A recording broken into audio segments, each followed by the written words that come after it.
शब्द 77। आपन आश कीजे बहुतेरा, काहुन मरम पावल हरिकेरा। इंद्री कहाँ करे विश्रामा, सो कहाँ गए जो कहत होते रामा। सो कहाँ गए जो होत सयाना, होए मृतक व पदई समाना। रामानंद राम रस माते, काहे कबीर हम कई कई ठाके। ये 4 पंक्तियों का शब्द बहुत महत्वपूर्ण है। विचारों की महत्ता इसमें है और स्वामी रामानंद और कबीर साहब के अंतः संबंध की बातों का ये ज्वलंत ऐतिहासिक सूत्र है। आपन आश कीजे बहुतेरा, साहब कहते हैं सब प्रकार से अपनी आशा करो। आपन आश कीजे बहुतेरा, अपने कल्याण के लिए अपने ही बाहुबल का भरोसा बहुतेरा सब प्रकार से करो। काहुन मरम पावल हरिकेरा, हरि का मरम तो कोई नहीं पाया, ईश्वर का मरम कोई नहीं पाया। लोग ईश्वर ईश्वर पुकारते रह जाते हो, कुछ होता जाता नहीं। ईश्वर ईश्वर पुकारने वाले कितने हैं, जहां के तहां बैठे हैं। श्रम करोगे तभी आगे बढ़ सकते हो। एक साधारण किसान भी समझता हल चलाऊंगा तब खेत जोता जाएगा और तब बीज डालने के लिए उपयुक्त होगा। ईश्वर के भरोसे वो बैठा नहीं रहता कि ईश्वर हल चला जाएगा। एक ग्वाला भी अपनी गाय को चरा लाता, दूध दो लेता, ईश्वर के भरोसे नहीं बैठा रहता। परोक्ष के भरोसे बैठा रहना ये बहुत बड़ी गाफिली है। ईश्वर की कल्पना बड़ी सुंदर है। दुनिया में जितनी कल्पनाएं हैं, ईश्वर की कल्पना सर्वोच्च सुंदर है। ऐसा ईश्वर जो सर्वत्र हो, सर्वशक्तिमान हो, सर्वज्ञ हो, दयालु हो, कृपाल हो, न्यायी हो, उदार हो, निश्चित है हमारे लिए बड़ा हितकर हो। और दुनिया में फिर सर्वत्र आनंद आनंद, इसकी बड़ी आवश्यकता है। वो हर जगह है, इसलिए सबकी बात को देखता है। सर्वज्ञ है इसलिए सब जानता है। सर्वशक्तिमान है, कुछ भी कर सकता है। दयालु है, न्यायी है, इसलिए गलत को दूर करके अच्छे करेगा। अब ऐसी शक्ति हो तो फिर क्या पूछना है। चोरी, व्यभिचार, हत्या, जेब कतराई, डाका, आगजनी, सामूहिक हत्या, ये सब कैसे होंगे। भगवान के मंदिरों में जो सारा दुराचार जगह जगह होता है वो कैसे होगा। भगवान के नाम पर ही जो रक्तपात करते आए हजारों वर्षों से, कैसे कर सकते। एक समझदार आदमी अपने बच्चों को कुकर्म नहीं करने देता है। अगर वो ज्यादा हो करे तो पीट पाट करके ठीक करता है।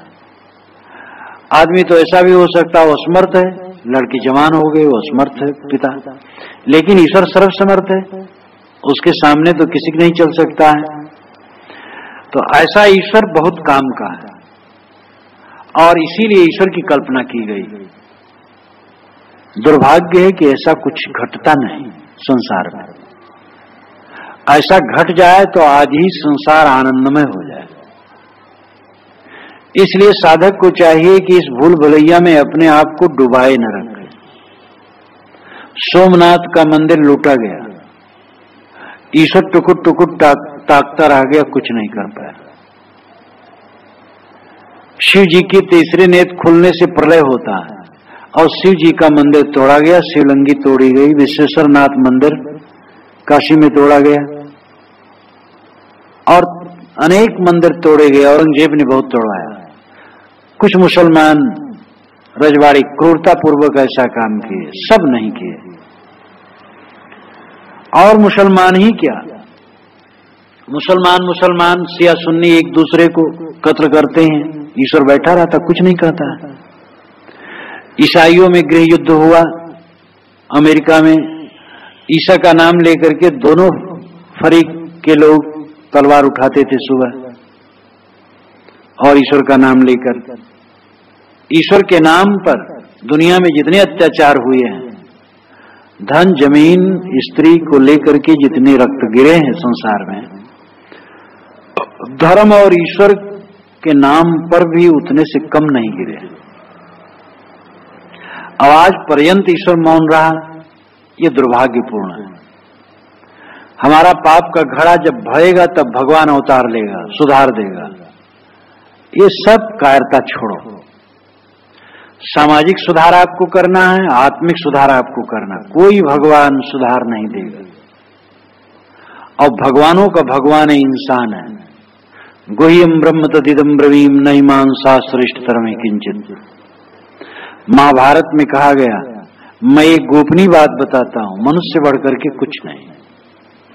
ऐसे महान मनुष्य को तुच्छ कहना, अपने आप को गिराना दुर्भाग्यपूर्ण है। आदमी अपने आप को खो दिया है। ये सृष्टि किसी ने बनाई है, इसलिए उसका उपकार मानना है। सृष्टि में सुख है कि दुख है, ये हमें विचार करना चाहिए। सृष्टि में तो हम देखते हैं सर्वत्र दुख है, और ऐसी दुखदायी सृष्टि और कोई बना करके हमारे गले में लटका दे तो हमारा उसमें क्या कल्याण हुआ? सृष्टि तो है ही, इस सृष्टि में रह करके हमें करना क्या चाहिए, इस पर विचार करने की आवश्यकता है। ईश्वर ने करुणा करके सृष्टि बनाई कि सृष्ट होने पर करुणा हुई? ये एक महत्वपूर्ण प्रश्न है जो ईश्वर कृष्ण ने अपनी सांकारिका में किया है। ईश्वर ने अगर करुणा करके सृष्टि बनाई तो पहले जीव थे ही नहीं, तो किन पर करुणा की? और करुणा करके सृष्टि बनाई तो सृष्टि तो दुखद हुई, ये तो करुणा नहीं हुई, क्रूरता हो गई। और सृष्टि होने के बाद करुणा की दुखी जीवों को देखकर, तो इसका मतलब उसकी सृष्टि फिर विवेक पूर्वक नहीं रही, जो करुणा करना पड़ा, पीछे दुख हुआ। अब आज पर्यंत तो करुणा का विषय बना ही है, दुख बना ही है। इसलिए ये सब एक अपने मन को समझाना है। साहब कहते हैं, काहुन मर्म पावल हर केरा, ईश्वर ईश्वर सब कहते रहे, लेकिन ईश्वर का रहस्य लोग नहीं समझे और जिंदगी भर भटकते रहे। और आदमी इस प्रकार अपने आप को धोखा देता रहा। उदयन नाम के एक विद्वान हुए, उन्होंने ईश्वर सिद्ध में न्याय कुसुमांजल संस्कृत में पुस्तक लिखी, बड़ी प्रौढ़ पुस्तक है। और ईश्वर की उन्होंने खूब सिद्धि की है। बौद्ध, जैन, सांख्यवादी, मीमांसक सब ईश्वर खंडन कर रहे थे, तो उन्होंने न्याय कुसुमांजल लिख करके ईश्वर सिद्ध किया। और बहुत दिनों के बाद देखा कि ईश्वर हमारे ऊपर करुणा नहीं कर रहा है, हमारा कल्याण नहीं कर रहा, हम जैसे तैसे हैं। तब उन्होंने लिखा, ऐश्वर्य मदमत्तोवस मम वज्ञाय वर्तसे पराक्रांतेषु बौद्धेषु मदधीना तो स्थिति। ईश्वर, तुम अपने ऐश्वर्य में उन्मादी हो गए हो। ऐश्वर्य मदमत्तोवस, अपने ऐश्वर्य में उन्मादी हो गए हो। मम वज्ञाय वर्तसे, मेरी अवहेलना कर रहे हो। पराक्रांतेषु बौद्धेषु मदधीना तो स्थिति। समझ लो, तुम बौद्धों द्वारा रगड़े जा रहे थे, मैंने ही तुम्हारी जान बचाई, और तुम मेरे तरफ कुछ भी ध्यान नहीं देते हो। तो इस प्रकार ईश्वर के प्रति बहुत की बात लिखने के बाद उनको स्वयं शंका हुई और लगा ईश्वर कुछ कर नहीं रहा। ईश्वर ही आत्मा है, आत्मबली बनो, नायम आत्मा बलहीन लभ्य। बलहीन व्यक्ति आत्मलाभ नहीं कर सकता है। उत्तिष्ठत जागृत प्राप्त बनानी बोधत। ऋषि कहते उठो जागो, महापुरुषों के पास जाओ, बोध प्राप्त करो और स्वयं पुरुषार्थी बनो। इंद्रिय कहां करे विश्राम? साहब कहते इंद्रियों के भोग में लगे रहने वाले लोगों को विश्राम कहां मिलेगा? ईश्वर ईश्वर पुकारने वाले बैठे रह जाएंगे, कुछ होगा नहीं। जो श्रम करेगा अपने अंदर की गंदगी निकालेगा, उसे कल्याण होगा। हमने स्वयं अपने अंदर में गंदगी भरी है गलत काम करके, अब उसको दूसरा कैसे निकालेगा? हम स्वयं निकाले तो निकले। गुरु संत उसके आधार हैं, ठीक है, लेकिन बाहर से कोई ईश्वर आपका निकालने वाला नहीं है, स्वयं आपको निकालना पड़ेगा। लेकिन अब दूसरे लोग हैं जिस ईश्वर परमात्मा से कोई जरूरत नहीं। भला धार्मिक लोग ईश्वर ईश्वर कहा करके कुछ भक्ति उक्ति करते, अच्छा है, जब तक स्वरूप ज्ञान न हो कोई ईश्वर इत्यादि कहा करके और कुछ धर्म कर्म में लगा रहा है, बुरा नहीं। अंत में तो स्वरूप ज्ञान के लिए ईश्वर का भी प्रपंच हटाना है दिमाग से, तभी स्वरूप ज्ञान में दृढ़ता होगी।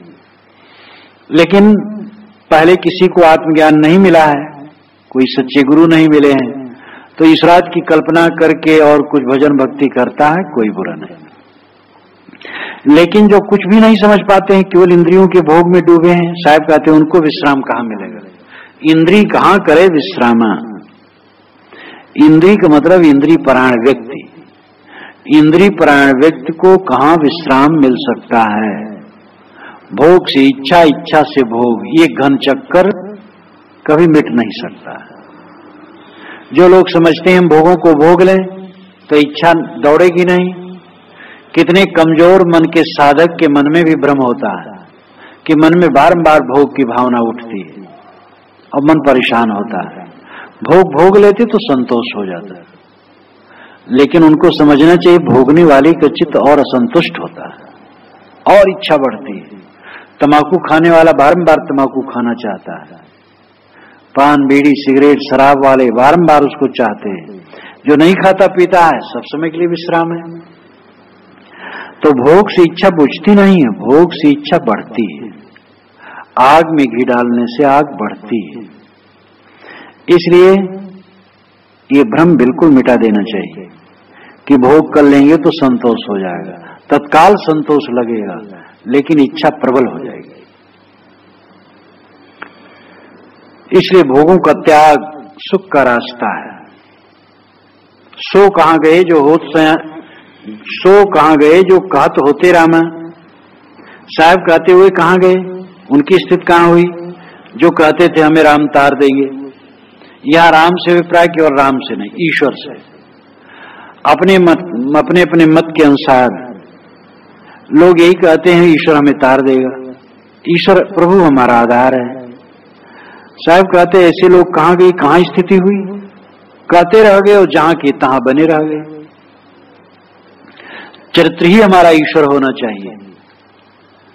जब तक चरित्र और रहनी हमारा ईश्वर न होगा कभी भी परिवर्तन नहीं होगा। ईश्वर ईश्वर कहने वाले अनेक दुर्व्यसनों में डूबे रहते हैं और ईश्वर ईश्वर पुकारते रहते हैं। दुर्व्यसनों को छोड़ो, दुर्गुणों को छोड़ो। ईश्वर तो हृदय में बैठा है, राम तो हृदय में बैठा है, और तुम्हें परिश्रम करना है दोषों का परित्याग करने के लिए, दुर्गुणों का परित्याग करने के लिए। दोषों दुर्गुणों को छोड़ो तो राम परमात्मा और ब्रह्म कहीं खोजना थोड़े, सबके दिल के अंदर में जो सबका अपना आपा है, चेतना है, आत्मा है, वही उसका परमात्मा है। सो कहां गए जो होत सयाना? साहब कहते हुए सयाने लोग कहां गए, कहां स्थित हुई? सयाने मतलब है बहुत ज्यादा बुद्धिमान, पढ़ा लिखा कलाकार, कोई चित्रकला में निपुण है, कोई मशीन की कला में निपुण है, कोई काव्य कला में, कोई प्रवचन पटु है, कोई बड़ी सूक्ष्म बातों की व्याख्या कर देता है, कोई वास्तुकला। वास्तुकला का मतलब है जिसमें बसा जाए वो वास्तु। ये मकान को बनाने में निपुण है, कोई न्यायविद है, अनेक प्रकार की कलाएं हैं, और ऐसी कलाओं से संपन्न व्यक्तियों को सयाना कहा जाता है। साहब कहते इनको भी कहां शांति मिलेगी? ठीक है कि ये सब कलाएं जीवन में आवश्यक है और इनका उपयोग है, इनका महत्व है, लेकिन केवल इतने से आत्म शांति किसको मिलेगी? इसलिए आत्म शांति के लिए आत्मबोध चाहिए, आत्म परिष्कार चाहिए, आत्मशोधन चाहिए, आत्मस्थित चाहिए। कोई वकील हो जाए तो पैसा कमा सकता है, उसकी जरूरत है पैसे की। डॉक्टर हो जाए, इंजीनियर हो जाए, प्रोफेसर हो जाए, कृषक हो जाए, व्यापारी हो जाए तो धन कमाएगा, उसकी जरूरत है। लेकिन इतने से आत्म शांति नहीं हो जाएगी। ये तो है कमाना है खाने के लिए, खाना है जीने के लिए। जीना किस लिए है? वो आत्म शांति के लिए। इस चीज को समझना चाहिए। तो सो कहां गए जो हो सयाना। साहब कहते बड़े बड़े सयाने, कलाकार, विद्वान, योग्य, ये कहां गए? होए मृतक वापद ही समाना। मर करके बस सब उसी पद में समाये, गर्भवास में समाये, संसार में भटक गए। और ये पंक्ति का सीधा अर्थ किया जाए तो यही होगा। लेकिन होए मृतक वह पदई समाना का अलग से किया जाए तो होगा होए मृतक वह पदई समाना। संसार से मर करके उस पद में, उस स्वरूप स्थित में, उस राम पद में स्थिति होती है। पहले तो साहब खंडन किए कि इंद्रिय परायण लोग कहां विश्राम पाएंगे, खाली राम राम कहने वाले भगवान हमें तार देगा, ऐसे के लोगों को भी कहां कल्याण। और जो बड़े कलाकार, विद्वान, बुद्धिमान हैं, उनका भी कहां कल्याण। कल्याण तो होता है मर जाने पर। मर जाने का मतलब मोह मर जाए। शरीर तो सबका मरता है। मन मरे न माया मरे, मर मर जात शरीर, आशा तृष्णा ना मरे, यूं कुछ कहें कबीर। मन माया आशा तृष्णा के मरने से मोक्ष होता है। मरो मरो गोरख मरना है मीठा। गोरखनाथ ने कहा, आए गोरख मरो मरो, मरना मीठा है। ये समाधि क्या है? संसार से मरना ही। चश्म बंदो घोष बंदो लब्य बंद, गर्नवीनी सर्रेहक बर्मन बखन। आंखें बंद कर लो, कानों को बंद कर लो, ओंठों को बंद कर लो, इतने पर सत्य के दर्शन न हो तो मेरा मजाक उड़ाना। चारों तरफ से समेट लेना। कश्चित धीरा प्रतिज्ञात्मान इच्छत, आवृत चक्षु अमृतत्व इच्छन। कोई विवेकवान पुरुष अपनी इंद्रियों को समेट करके अमरता की इच्छा से, अमृतत्व की स्थिति की इच्छा से अंतर्मुख हो जाते हैं और वो आत्मा को देखते हैं। बाकी लोग परांच खान वितरण स्वयंभू तस्मात् परांग पश्यतनांतरात्मन। प्रकृति ने इंद्रियों को बहिर्मुख बनाया है और आदमी बहिर्मुख बना है, बाहर देखता है, नांतरात्मा, अंतरात्मा को नहीं देखता है। कश्चित धीरा, कोई विवेकवान पुरुष, प्रतिज्ञात्मान में इच्छत, जो अंतरात्मा है उसको देखता है। आवृत चक्षु, आंखों को ढक कर, मतलब इंद्रियों को समेट कर, अमृतत्व इच्छन, अमृतत्व की इच्छा से, जिसे अमरता की इच्छा है, पूर्ण शांत की इच्छा है, वो इंद्रियों को समेट कर, बाहर से लौट कर अपनी आत्मा को देखता है। आत्मा द्वारा आत्मा को देखता है, सही वचन आया है। आत्मा द्वारा आत्मा को देखता है, मतलब है स्वयं दृष्टा, स्वयं साक्षी है। अपने पर लक्ष्य आना, अपने आप को देखना है। तो होए मृतक वापद समाना। संसार से मर करके आदमी उस पद में समा सकता है जो मोक्ष पद है, निर्वाण पद है, कैवल्य पद है। बौद्ध शून्यवादियों ने तो माना है कि आकाश ने मानो गांठ बांध दी और आकाश ने ही मानो खोल दिया। भगवान बुद्ध ने जब से महासमाधि लाभ प्राप्त किया जिस रात्रि को, और जिस रात्रि को उन्होंने पर निर्वाण प्राप्त किया, यानी शरीर छूटा, इसके बीच में उन्होंने एक शब्द भी उपदेश का नहीं बोला, उपदेश किया ही नहीं। ये नागार्जुन का मत है, शून्यवादी नागार्जुन का। क्योंकि जगत है नहीं, बंध नहीं, मोक्ष नहीं, कुछ नहीं। तब प्रश्न हुआ, बुद्ध जीवन भर उपदेश करते रहे को? कहे उन्होंने तो जब से समाधि लाभ किया और जब तक मरे एक शब्द भी उपदेश नहीं किया। वो तो जैसे बांस में हवा जाए और अपने आप आवाज हो जाए, तैसे हो गया। और उन्होंने कुछ नहीं कहा। तो जैसे आकाश अनिर्वाणम ही निर्वाणम लोकनाथेन देशितम, निर्वाण के नाम पर लोकनाथ ने बुद्ध ने अनिर्वाण का ही उपदेश दिया, क्योंकि बंधन ही नहीं तो मोक्ष कहां है। आकाशेन कृतौ ग्रंथि आकाशेन मोचितः, आकाश ने मानो गांठ बांध दी और आकाश ने मानो खोल दी। मतलब आकाश में तो गांठ पड़ नहीं सकती और आकाश खोलेगा क्या? कुछ है ही नहीं है, सत्ता ही नहीं है। इतना उलझा हुआ, इतना बकवास है कि हद है। लेकिन जिसको बंधन है वो रो रहा है, कैसे वो नहीं? बंधन कैसे नहीं? राग द्वेष काम क्रोध कैसे नहीं? और जिसको लेकर के भगवान बुद्ध गृह त्याग के जीवन भर तप की, वो झूठा कैसे है? लेकिन अजीब अजीब दर्शन और मत चल पड़ते हैं, और उन्हीं जैसी बातों को लेकर के गौड़पाद ने लिखा, स्वामी शंकर ने भी समर्थन किया, और उनमें भी वो धारा घुसी। और इसीलिए वैष्णव ने कहा कि ये शंकराचार्य प्रच्छन्न बौद्ध, छिपे हुए बौद्ध और कुछ नहीं। ये यथार्थता है कि जगत है, और यथार्थता है कि बंधन है, और यथार्थता है कि जिसको बंधन है वो साक्षी दृष्टा नित्य तत्व है जो मैं के रूप में है, और यथार्थता है कि बंधन कटते हैं और अपने स्वरूप में विश्राम मिलता है। ये बात समझ के, वो बात तो समझी नहीं जा सकती, बेकार बकवास। बंधने नहीं है, मोक्ष नहीं है, संसार नहीं, हम नहीं, तुम नहीं, कुछ नहीं, कुछ नहीं, फिर भी इतना प्रपंच किए डालते हैं। तो यहाँ हुए मृतक व पद ही समाना का अभिप्राय है, सारी वासनाओं को त्याग कर अंतर्मुख होने पर वो पद में समाया जा सकता है, केवल राम रहीम पुकारने से नहीं, न इंद्रियों के भोग से और न कला कौशल से। वो तो सारे विकारों को दूर करके अंतर्मुख होने से वो स्थिति होती है। रामानंद राम रसमाते कहीं कबीरम कहीं कहीं थाके। कबीर साहब कहते हैं कि स्वामी रामानंद रामरस में माते रहे, मैं काका के थक गया, लेकिन वो माने नहीं। यहां रामानंद शब्द भाववाचक नहीं है, व्यक्तिवाचक है।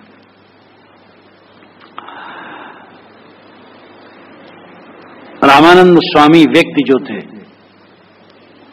यहीं के प्रयाग में वे थे, प्रयाग में जन्म लिए थे, काशी में पढ़ने गए थे। राघवानंद स्वामी एक सन्यासी मिल गए, उनसे दीक्षित हुए और स्वामी रामानंद नाम पड़ा इनका, और ये महान तेजस्वी पुरुष हुए और अन्य साधुओं सन्यासियों से काफी उदार थे। कबीर साहब उस समय जब स्वामी रामानंद वृद्ध थे, कबीर साहब कैशोर अवस्था को प्राप्त थे,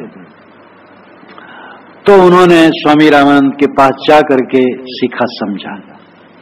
ये किंवदंती है, कहावत है, सभी लोग कहते हैं। जो कहावत है सब जानते हैं, उसको कहने की जरूरत नहीं है। उसमें कितना सच है कितना झूठ है, वो सीढ़ी पर लेट गए तो ये हुआ वो हुआ, ये तो बातें बहुत बना ली जाती हैं। लेकिन ये सच लगता है कि दोनों का संपर्क हुआ, और कबीर साहब उनको गुरु रूप में माने हो, कोई ताज्जुब नहीं। महान पुरुष को हर साधक अपना गुरु मानता ही है, किसी न किसी महापुरुष को। तो स्वामी रामानंद कबीर साहब के गुरु होंगे, लेकिन स्वामी कबीर साहब का जितना विवेक बढ़ता गया दिन दिन, 5 वर्ष के जब भय काशी में आई कबीर, गरीब दास अजब कला ज्ञान ध्यान गुण सीर। गरीब दास कहते हैं जब काशी में एक साहब 5 वर्ष के हुए कबीर साहब, तभी से उनमें ज्ञान ध्यान गुण सिर मुकुट था। अजब थे, दिन बीतते गए उनका विवेक जागता गया,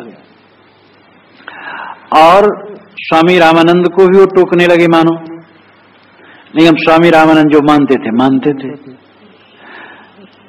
स्वामी रामानंद को साहब कहते हैं रामानंद रामरस माते। अब रामरस में तो कबीर साहब ही माते थे, लेकिन उनका राम था अंतरात्मा।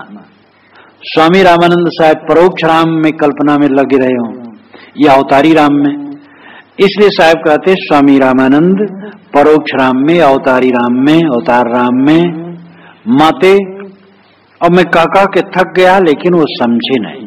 कहीं कबीर हम कहीं थाके, कहीं थाकने की बात कैसे हो सकती? उसी से होगी जिसको हम बारंबार कहें वो बात न माने।